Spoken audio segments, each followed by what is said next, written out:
Então, hoje nós vamos começar a discutir o Walter Benjamin. O texto é um texto denso, então antes de vocês começarem a ler o texto, eu vou dar uma visão geral sobre esse autor e a importância da sua obra para a historiografia do século XX e do século XXI. Como eu disse no textinho ali no Moodle, infelizmente o Benjamin é extremamente contemporâneo.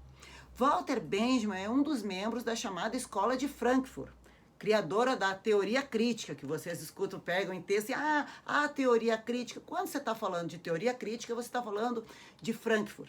Por quê? Porque Frankfurt tem a influência marxista, né? Porque você não chama de Frankfurt de marxista só, já que eles são muito influenciados pelo marxismo, né? Pelo materialismo histórico dialético. Porque eles fazem uma junção muito criativa entre o materialismo histórico dialético, a genealogia do Nietzsche, as reflexões do Nietzsche, as reflexões da psicanálise freudiana, né? E mais com a influência do romantismo alemão. Porque o romantismo não é, a gente pensa em romantismo, a gente pensa num pensamento de direita do século XIX, mas o romantismo é muito amplo, ele tem vertentes de direita, extremamente conservadoras, né? Podemos achar na base lá, inclusive, da direita alemã, né? Mas ele também tem leituras mais à esquerda, mais vinculadas a grupos reformistas, né? E até mesmo que dialogam com o marxismo, né? Que é o caso especificamente do Benjamin. O Walter Benjamin tem uma influência muito grande do romantismo alemão e vocês vão perceber isso. Então, a Escola de Frankfurt é uma mistura.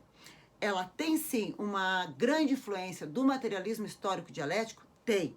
Esse é o grande pano de fundo. Mas, junto com isso, eles incorporam todas as contribuições de Marx, Freud e do próprio romantismo alemão. É nessa mistura que você vai ver as abordagens muito originais de Frankfurt.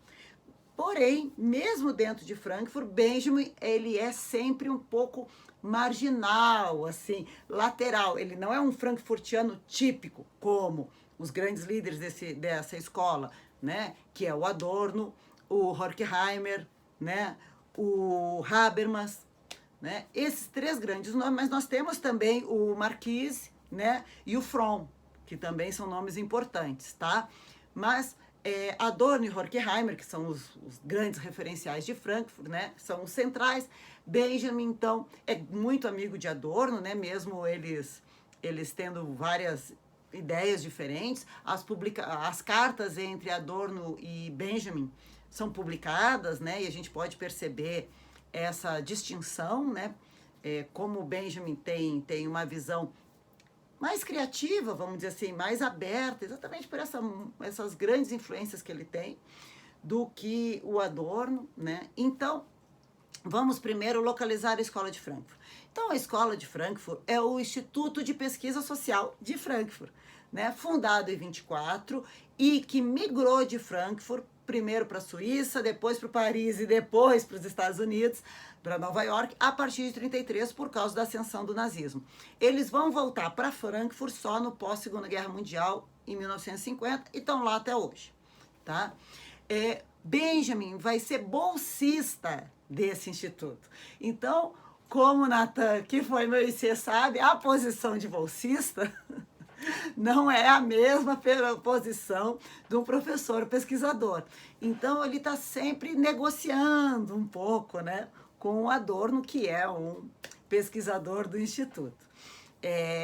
Benjamin, além dessas influências frankfurtianas, ele vem de família judia e ele tenta, a partir da sua leitura do judaísmo, ele tenta trazer reflexões do judaísmo para pensar a temporalidade contemporânea. Isso dá toda a originalidade e isso dá toda a dificuldade da gente ler o texto sobre o conceito de história, porque ele vai trazer conceitos religiosos, mas não para a religião, mas para pensar a temporalidade histórica. Então, vocês pensem, alguém que tem influência do Nietzsche, do Marx e do judaísmo e do romantismo, tudo misturado, não é uma leitura fácil. Bom, a gente tem que relembrar que os grandes temas do Instituto de Pesquisa Social de Frankfurt, da Escola de Frankfurt, né, primeiro, a gente tem que falar, é uma crítica à modernidade, uma crítica a como se estabeleceu o que a gente pensa, essa modernidade, né, europeia, quais as bases da sua epistemologia, como ela aborda o mundo. Os grandes conceitos que a gente tem, apesar de ser posterior, né, você aqui diacrônico para Dedel, né, porque a Dialética do Esclarecimento, que é o livro do Adorno e do Horkheimer, que é a base, né, o centro da Escola de Frankfurt, ele é posterior à morte do Benjamin. Podemos ver até reflexos dos debates de Benjamin com Adorno na construção desse livro, né? Ele é do final da década de 40, ele é pós a Segunda Guerra Mundial, né? Ele é do final ali, 48, 49, não vou me lembrar exatamente agora, daqui a pouco eu tenho anotado em algum lugar. 47, acabei de ver aqui, está anotado. 1947 é a Dialética do Esclarecimento. O Benjamin morre em 40, mas sim, o debate, a conversa crítica que o Benjamin tem com Adorno contribui muito, né, na construção da Dialética do Esclarecimento. O que é a Dialética do Esclarecimento de Adorno e de Horkheimer? A tese central. O esclarecimento, o iluminismo, né, o paradigma moderno de conhecimento, ele prometeu a liberdade para o ser humano, né? A liberdade no uso da razão, a razão sendo passada, o crivo da razão, né? Tudo sendo passado pelo teste da razão, para nos livrar da superstição, da tradição, né? Dessas hierarquias e explicações de mundo não baseadas na verdade científica, na racionalidade ocidental, né? Que fundamentavam toda a estrutura do antigo regime, né, na Europa. Bom, o que é que eles vão mostrar? Lembre-se o que é a dialética marxista. Toda a tese traz dentro de si a sua antítese, e daí sai o novo, que é a síntese. Então, a sociedade feudal trazia dentro dela a burguesia, a classe contraditória, a sua antítese. E isso vai gerar o novo capitalismo. O capitalismo traz dentro dele o proletariado, a sua antítese. E isso vai gerar o novo. A liberdade da razão trazida pelo iluminismo, da ciência moderna, traz dentro dela uma nova escravidão, a escravidão pela técnica. Não é nada novo isso pra gente. Nós não estamos aqui escravizados por telas, escravizados por dispositivos digitais. A gente não está meio um apêndice. Ser professor nesse momento de pandemia não é ser apêndice de dispositivos digitais? Então, a Escola de Frankfurt debate isso, como o esclarecimento, sinônimo de iluminismo, né? Então, a dialética do iluminismo, ou iluminismo, a nossa liberdade, né? O ser humano racional, passando, né? Só validando as verdades que são científicas, que são baseadas na reflexão racional, trouxe dentro dessa liberdade uma nova escravidão, a escravidão pela técnica. E assim nós viramos apêndice de máquinas e dispositivos. Essa é a grande crítica da dialética do esclarecimento. A dialética do esclarecimento de Frankfurt quer iluminar o iluminismo, esclarecer o esclarecimento, fazer um novo esclarecimento que vai mostrar que é o mesmo pressuposto epistemológico que permitiu a ciência moderna, permitiu o campo de concentração. Esse é o grande, por isso que ele sai publicado logo após a Segunda Guerra Mundial, aonde foram usados pela primeira vez os computadores da IBM para mapear 8 gerações de cidadãos alemães de religião judaica, para ver se em 8 gerações para trás não tinha um membrinho que era judeu, né? Mesmo cidadão alemão não judeu, convertido, o ateu, como era o caso desses intelectuais, você mapeava usando os primeiros computadores para achar se não tinha um pingo de judaísmo na árvore genealógica daquela pessoa, né? foi usado a racionalidade, o cálculo para saber quantas pessoas cabiam dentro de cada caminhão, de cada vagão de gado para ir para o campo de concentração. Foi usada a tecnologia para poder fazer uma indústria de morte, para extermínio dessas populações, alemães de religião judaica, né? Alemães com necessidades especiais, ciganos, que mais? Outras etnias, portadores de sofrimento mental.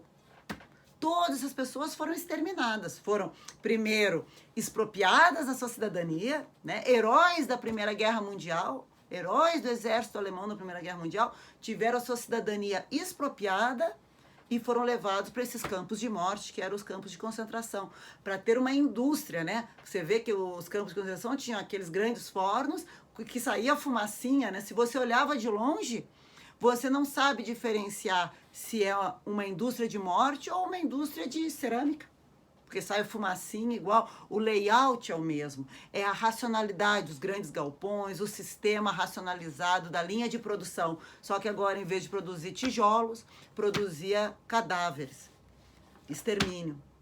Então, é isso a dialética do esclarecimento. Ele nos trouxe, junto com a razão, junto com a liberdade da superstição, né? Não pensar mais que o céu vai cair sobre as nossas cabeças, né? Que um asteroide, passar um cometa que traz a peste, né? Nos livrar da superstição. Junto com isso, nos trouxe uma nova escravidão. A escravidão da técnica. Vejam a dificuldade que as pessoas têm para parar para salvar suas vidas. As pessoas, no momento de pandemia, é ótimo para você usar essa análise. As pessoas não conseguem parar, as pessoas piram, se não vão ser produtivos no espaço do ambiente de trabalho. Né? Preferem botar a vida em risco do que não ir lá fazer o seu trabalho dia a dia. Por quê? Porque nós somos apêndices dessa máquina capitalista, que nos gerou uma nova escravidão, na qual a gente entrega a nossa vida pela produtividade. Né? A técnica fala por si só. Então, é disso que Frankfurt fala. E Frankfurt aí aborda, além desse conceito central, que é a dialética de esclarecimento, né? O Marquise vai ter a obra Eros e a Civilização, falando do recalcamento, o que é a nossa civilização por uma perspectiva freudiana, né? Como ela recalca as pulsões, os desejos. O termo é recalque mesmo, e vai ser um termo que a gente viu no texto passado, falando de memória. O que é a memória traumática? É uma memória recalcada. Né? Por que a importância de você fazer o trabalho da justa memória, ou seja, o lembrar a história, lembrar criticamente, né? Essas memórias subterrâneas que foram oprimidas pela memória oficial, pela memória coletiva, dar um lugar para essas memórias no presente, para ir com uma política de justa memória, ou seja, as diferentes memórias terem espaço público, você poder produzir uma pacificação da sociedade que permite a democracia. E, inclusive, a justiça punir os culpados pelos crimes, que é a função dela, não nossa. Né? E só assim constrói uma democracia. Foi isso que a gente viu com a cortada na aula passada. É isso que a gente vai ver com o Benjamin hoje. Né? E esse é um assunto de Frankfurt. Entendeu? É um assunto que vai mostrar como a nossa sociedade trabalha com esse recalque. Né? O Marcuse apontou isso. Quem mais que a gente tem que falar? O conceito de indústria cultural, que é outro conceito chave de Frankfurt, que a gente fala. Né? Frankfurt vai dizer, Adorno especificamente, a indústria cultural não é cultura de massa, porque a massa não produz cultura. Isso é essencial. A gente fala, quando a gente fala de rádio, tocando sertanejo aí, universitário, é a cultura de massa. Não, isso não é um termo correto. Por quê? Porque a massa, ela está atomizada. Ela só tem contato com o líder. Ai, meu Deus, eu odeio que seja tão contemporâneo isso. Né? Você não tem, os teus vínculos pessoais foram destruídos. Agora você tem um vínculo só com o que o líder pensa. Né? O centro emanador. Então, você não tem cultura de massa, porque para produzir cultura, você tem que ter vínculo com o teu vizinho.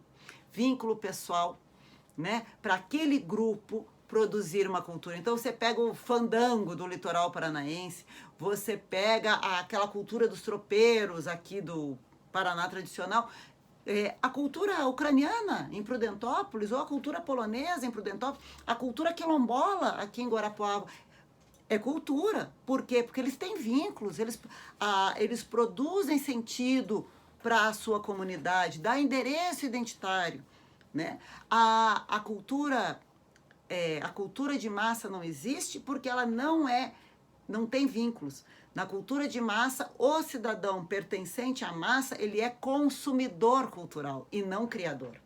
Ele só consome. Onde é que a gente é só consumidor? Na indústria, né? A indústria capitalista, ela faz produtos e nós consumimos. Então, Adorno vai dizer que a cultura na sociedade contemporânea é mais um produto da indústria cultural, onde você não produz mais a tua cultura, você consome a cultura imposta pela indústria. Claro, isso vai dizer, e aí ele vai usar todo o exemplo vamos pegar, no caso dele era o cinema, o rádio, as propagandas nos jornais, né? Era tudo uma indústria cultural que impunha objetos de desejo para você consumir. Isso a gente conhece bem até hoje, né, gente? Vejam, a gente tá muito feliz com o nosso celularzinho velho que ainda está funcionando, né? Mas aí aparece a propaganda de um novo celular, que faz uma coisinha a mais que o seu. Aí você já fica pensando, puxa vida, eu queria era aquele celular. Por quê? Porque se o teu tá funcionando? Carro, mesma coisa, né? Você tá lá com um carrinho bom que te leva de um lado para o outro, né? Mas aí muda o para-choque do carro. Puxa, mas eu queria esse novo. Quer dizer, a indústria cultural impõe objetos de desejo. Mas claro, aqui eu estou falando de bens de consumo fáceis da gente perceber. A indústria cultural impõe objetos de desejo muito mais amplos do que esse e muito mais discretos. Padrão de beleza. Você tá lá se achando a belezura, né? O lindão. E aí você vê um filme, uma propaganda, agora você tem internet, né? Uma youtuber com o cabelo pintado de um jeito, ou um youtuber com o cabelo cortado daquele jeito. Você quer aquele cabelo. Ele te impõe o desejo, né? Ele te impõe o desejo. Ó, aqui, ó, moderno, para ser moderno, eu tenho que ter aquele cabelo. E aí no outro dia, todo mundo tá com o mesmo cabelo. É impressionante. Antigamente era a Xuxa. Quando eu iniciei a dar aula 25 anos atrás, a Xuxa fazia uma coisa no programa dela num dia, dava uma semana, todo mundo na sala de aula estava daquele jeito. Agora é pessoal do YouTube, né? Eu vejo, porque minha filha, né, é jovem, então eu sei como é que é. Mas pintou o cabelo de tal cor e cortou de tal jeito. Ah, isso quer ser moderno, isso quer ser da resistência.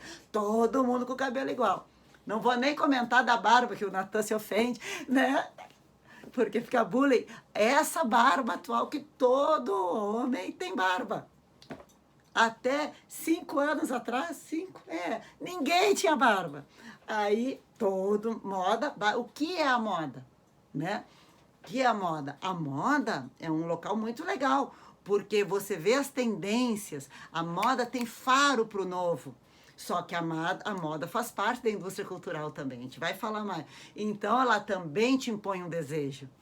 Eu quero o celular assim, eu quero o cabelo assado, eu quero o tênis vintage, já vou jogar o vintage aqui, porque o vintage vai ser assunto depois no Art Talk. Então, essa é a nossa boa e velha indústria cultural, mapeada lá nos anos 30 ainda, pelo Adorno. Ou seja, a indústria cultural nos vende desejo. Desejo de consumo, né? Desejo de consumo, né? A gente falou do carro, do cabelo, da roupa, da barba, né? Do celular. O que você quer? Um novo desejo. E aí chega esse desejo, você nem terminou de pagar as 12 prestações do celular, já vem o celular novo e você tem que gastar de novo. Então, essa é a indústria cultural na versão Adorno, tá? Tô falando aqui primeiro bem duro, sem a crítica do Benjamin, que o Benjamin vai fazer uma crítica a essa visão. Falta ainda falar da indústria cultural, a visão do Horkheimer, que é a questão do papel da ciência nessa indústria cultural, né? O Horkheimer vai mostrar que a ciência e a indústria têm uma relação intrínseca. Por quê? Porque eles, em 33, fugiram de Frankfurt, da Alemanha, acabaram em Nova York, e em Nova York eles viram como é que funciona os Estados Unidos, que todo mundo que já viu algum dos filmes do Homem de Ferro sabe como é que funciona a ciência nos Estados Unidos. A ciência é financiada pela indústria bélica.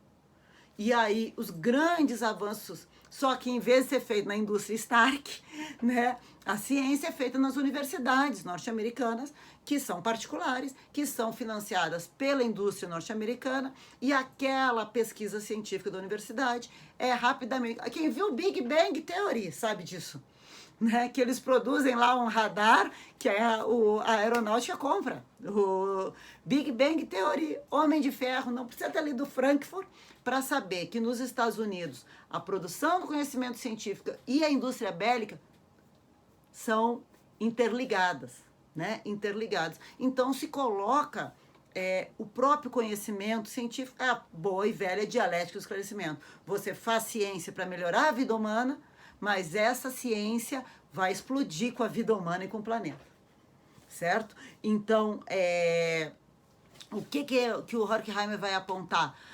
A concepção de conhecimento científico tradicional, antes de Frankfurt, não percebe, e eu uso isso no primeiro dia de aula, que a ciência tem um fundo social. É aquele meu bom e velho exemplo.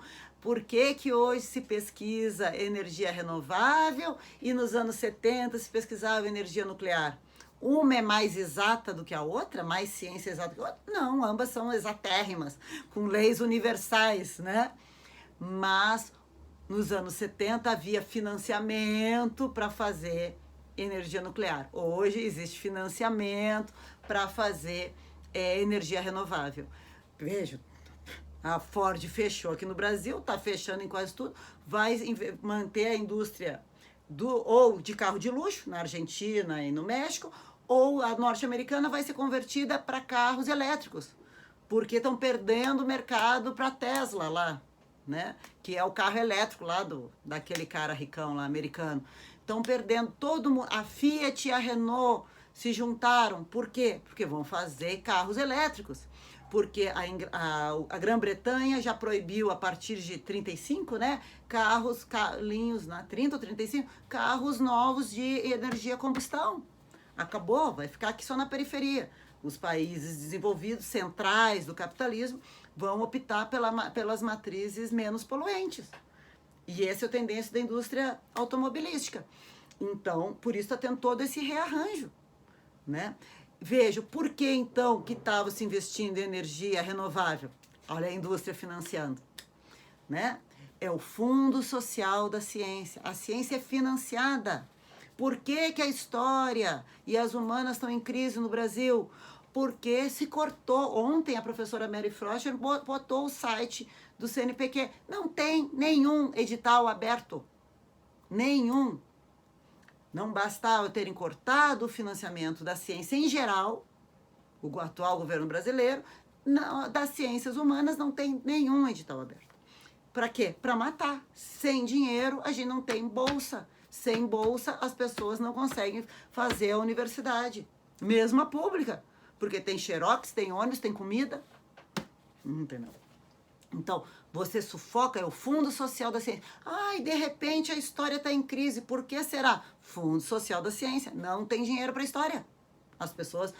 Ai, os alunos estão debandando. Por que será? Bom, estamos numa pandemia, ninguém tem internet boa, nem professor tem internet boa e equipamento bom, porque o salário de professor também é uma pereba, entendeu? Está congelado desde 2014.